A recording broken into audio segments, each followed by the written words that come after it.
Selamat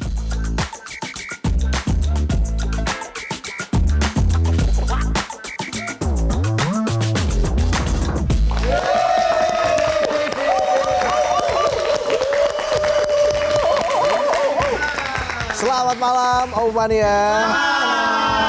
Selamat datang lagi di Midnight Live. Sebelum kita mulai, kami ingin mengucapkan turut berduka cita atas bencana banjir bandang yang menerjang Pulau Dewata, Bali. Semoga Bali bisa segera pulih dari bencana banjir. Amin. Amin. Apa kabar penonton di studio? Baik dong. Baru tanggal 10 ini ya? Iya betul. Masih panjang. Masih panjang? Iya. Saldo masih aman? Udah nggak aman? Jangan-jangan udah butuh vitamin C ya? Iya, apa tuh? 100 miliar rupiah. Iya. Penonton kan bukan orang miskin. Cuma memang belum kaya aja. Tetap bersyukur, tetap semangat. Seberat apapun pekerjaanmu, akan terasa ringan jika tidak dikerjakan. Langsung aja kita mulai, inilah Midnight Live.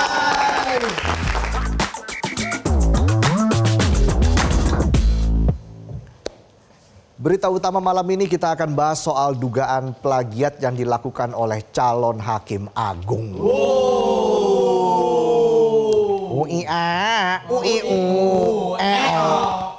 Jadi ceritanya suasana rapat antara Komisi 3 DPR RI dengan Komisi Yudisial atau KY di Kompleks Parlemen Jakarta Senin 8 September yang awalnya adem ayem tiba-tiba mendadak memanas.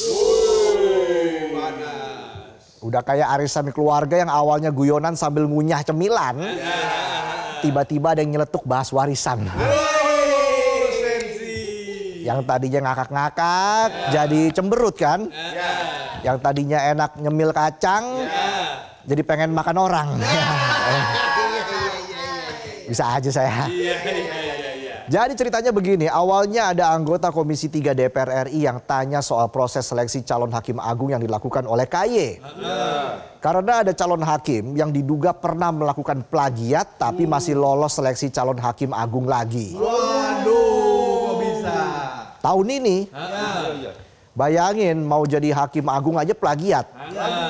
Kalau lolos terus disumpah jabatan, bunyinya mungkin demi Ctrl C dan Ctrl V, saya berjanji akan menjalankan tugas tanpa ribet dan cepat, cukup kopas copy paste. Kalau kompas penunjuk arah ya. Anggota Komisi 3 DPR RI fraksi Gerindra Bimantoro Wiono pas rapat bareng pansel calon hakim agung mendadak kaget lihat ada nama yang dia kenal. Kaget dia. Bimantoro yang katanya berasal dari keluarga hukum bilang kalau dia paham banget kualitas seorang hakim. Ibarat anak kedokteran yang heran lihat temennya lolos seleksi dokter. Padahal dia tahu itu temennya waktu ujian praktek ngobatin orang meriang pakai air putih dikasih mantra. Dung dung pret. Anak kodok disangka kampret. Pret. Lanjut lagi. Bimantoro menegaskan publik sekarang susah percaya sama MA.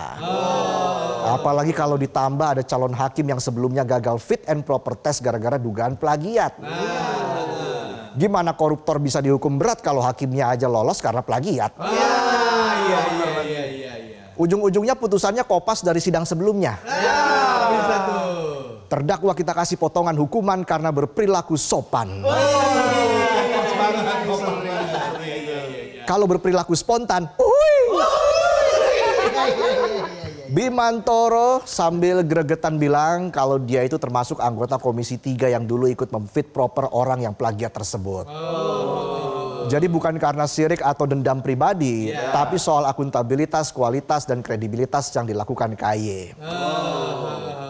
Dia juga menyentil soal masa tiap fit and proper test yang ketahuan pernah plagiat muncul lagi. Betul. Situ calon hakim apa iklan judol. Udah di blok, udah ganti browser masih aja nongol.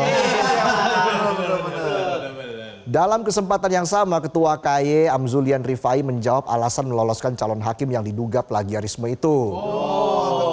Dia bilang saat itu calon hakim tersebut cuma mengutip karya miliknya sendiri. Ya ibarat bawa bapak kasih ucapan selamat ulang tahun buat Pak RT. Nggak nyontek sih, cuma nge-repost ucapan lama buat istri. Tapi lupa diedit. Tulisannya buat Pak RT. Selamat ulang tahun istriku yang cantik panjang umur ya. Pak RT-nya kaget. Dih, apaan nih? Pak RT-nya bilang, ya udah gue balas pakai emot cium aja deh. Akhirnya mereka hidup bahagia bersama. Bersama istrinya masing-masing. Sementara itu menyela pernyataan Amzulian, Ketua Komisi 3 DPR RI Habibur Rahman bilang kalau calon hakim itu nggak cuma mengutip karyanya sendiri. Tapi juga mengutip karya orang lain. Saran gue sih ya, kalau beneran jiplak mending ngaku aja terus minta maaf. Rakyat kita baik kok, pasti dimaafin. Daripada ngeyel keburu netizen jadi FBI bisa kebongkar semuanya malah malu. Anggota Komisi 3 DPR RI dari fraksi PAN, Endang Agustina juga khawatir terkait adanya orang titipan dalam seleksi calon hakim agung. Soalnya di seleksi tersebut dia lihat ada orang-orang yang berulang kali mendaftar padahal sudah dinyatakan tidak lolos di fit and proper test periode sebelumnya. Jadi sebagai informasi, orang yang diduga melakukan plagiat ini sudah 5 kali ikutan fit and proper test calon hakim agung. Banyak banget. 5 kali. Niat banget kayak mau nyapres. Udah kayak mantan ngeyel, udah diputusin, udah diblok, masih aja kontak lewat akun Mobile Legend. Niat. Kita masih bisa coba dari awal lagi kan? Bisa aja kopling bajai. Kopling bajai cari selak mulu. Menanggapi hal ini, Amzulian bilang proses seleksi calon hakim agung dan hakim ad hoc HAM disaksikan publik. Betul. Dia memastikan dalam daftar calon hakim agung yang diusulkan ke DPR RI nggak ada satupun yang lolos karena korupsi, kolusi, dan nepotisme alias titipan. Dan terkait kenapa masih ada calon yang dulu tidak lolos masih bisa daftar lagi. Amzulian mengatakan kalau KY nggak punya aturan yang membatasi seseorang untuk berulang kali ikut seleksi calon hakim agung. Gak masalah ikut seleksi berkali-kali. Cuma masalahnya kenapa yang sempat ketahuan plagiat lolos lagi. Kalau musisi misalnya plagiat, itu kan bisa terancam hukuman. Mahasiswa plagiat nggak lulus ujian. Tapi kalau calon hakim plagiat bisa ikut seleksi lagi tahun depan. Beda level. Siklus macam apa ini? Amzulian juga ngomong kalau dulu memang ada aturan yang ngatur seseorang harus melakukan jeda setelah 2 kali gagal mengikuti seleksi. Namun ketentuan itu sudah dicabut. Meski begitu dia kasih jaminan tegas di hadapan para anggota dewan bahwa calon yang sudah memiliki catatan buruk tersebut tidak akan pernah lolos di tahap akhir. Nah, meski belum jelas siapa calon hakim agung yang dimaksud melakukan plagiat pada fit and proper test kali ini, tapi publik perlu ingat kalau Komisi 3 DPR RI pernah menghentikan proses fit and proper test Triyono Martanto pada 27 Januari 2021 karena dugaan plagiat. Dan sekarang pada seleksi tahun 2025, Triyono Martanto yang saat ini menjabat sebagai Hakim Pengadilan Pajak lolos lagi seleksi calon hakim agung. Jadi apakah yang dimaksud itu Triyono Martanto? Ya udah tahu saya kok nanya saya.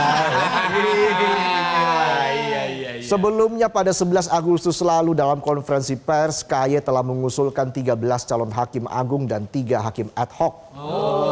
Dengan komposisi 4 hakim agung kamar pidana, 2 hakim agung kamar perdata, 2 hakim agung kamar agama, 1 hakim agung kamar militer, 1 hakim agung kamar tata usaha negara atau TUN, 3 hakim agung kamar TUN khusus pajak, serta 3 hakim ad hoc HAM.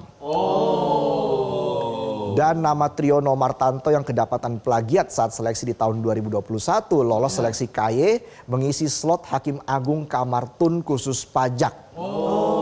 Bersama Budi Nugroho dan Dian Malemita Ginting. Udah kayak main Mobile Legend, udah di ban, udah di report, tapi masih bisa push rank. Kan bikin curiga. Jangan-jangan nge-cheat. Kasus dugaan plagiat ini semakin menambah panjang daftar kontroversi dalam proses seleksi Hakim Agung di Indonesia. Apalagi saat ini masyarakat lagi fokus-fokusnya menyoroti aspek transparansi, kredibilitas, dan integritas dari calon-calon yang diusulkan. Betul. Selain heboh soal dugaan plagiarisme, calon Hakim Agung lain juga nggak kalah jadi sorotan. Pas sesi fit and proper test, salah satu calon Anas Mustaqim kasih kritik pedas ke KPK dan lembaga penegak hukum lain yang hobi banget pamer tersangka pakai rompi tahanan plus tangan di borgol. Hal ini disampaikan Anas buat menanggapi pertanyaan anggota DPR Beni Utama soal kenapa tersangka sering dipamerin pakai borgol dan rompi. Menurut Anas, gaya pameran ini jelas melanggar asas praduga tak bersalah. Jadi Anas bilang sebelum seseorang dinyatakan bersalah di pengadilan dan putusannya berkekuatan hukum tetap, tidak etis kalau tersangka dipajang kayak lagi fashion show. Anas bilang juga buat sekedar catatan moral, para tersangka juga jangan dulu difoto-foto. Padahal tujuan rompi dan borgol itu jelas buat kasih efek jerah. KPK sendiri mulai memakaikan rompi dan borgol kepada tersangka sejak 2019. Alasannya biar masyarakat teredukasi dan tersangka dapat sanksi sosial. Para tersangka juga statusnya sudah jadi tahanan. Kalau nggak diborgol takutnya kabur. Atau waktu KPK konvers tersangka malah bikin konten A Day in My Life sebagai koruptor. Di-upload ya. Baru sedetik di-upload yang like 0, yang dislike 1 juta. Siapa waktu itu yang dislike-nya banyak ya?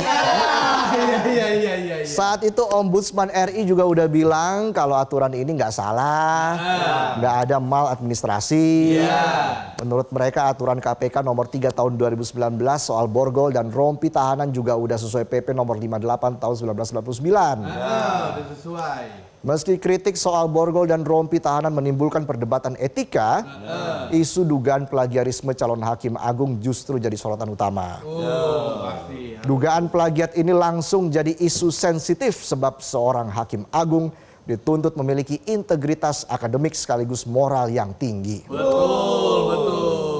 Kalau calon hakim dengan catatan kontroversial tetap dikasih kesempatan berulang kali, jelas hal ini berpotensi menurunkan kepercayaan masyarakat terhadap sistem peradilan. Pasti. Tentu masyarakat masih ingat dengan sejumlah kasus yang terjadi di lingkungan Mahkamah Agung. Ada sejumlah pejabat MA tersandung kasus korupsi, gratifikasi, dan TPPU. Betul. Sebut saja Zarof Rikar, lalu mantan sekretaris MA Hasbi Hasan, dan Nur Hadi Abdurrahman. Bahkan ada juga 2 hakim agung yang terseret pusaran suap, yakni Sudrajat Dimyati dan Ghazal Basaleh. Jabatan hakim agung jelas bukan tempat untuk mereka yang suka jiplak. Betul. Dan jika tetap lolos, jangan heran keadilan mudah retak. Dan benar-benar harus dipastikan dalam seleksi tidak ada orang titipan. Sebab jika untuk jadi hakim agung saja modal titipan, bisa jadi nanti putusan hukum dijadikan barang dagangan. Seleksi hakim agung tidak boleh jadi lawakan. Karena ketika integritas dikorbankan, yang hancur bukan cuma kredibilitas mahkamah, tapi harapan dan rasa percaya juga ikut musnah. Dan itulah tadi sajian pembuka kami di Midnight Live. Kami masih punya informasi soal bencana banjir bandang di Bali. Dan tentunya juga sejumlah informasi lainnya.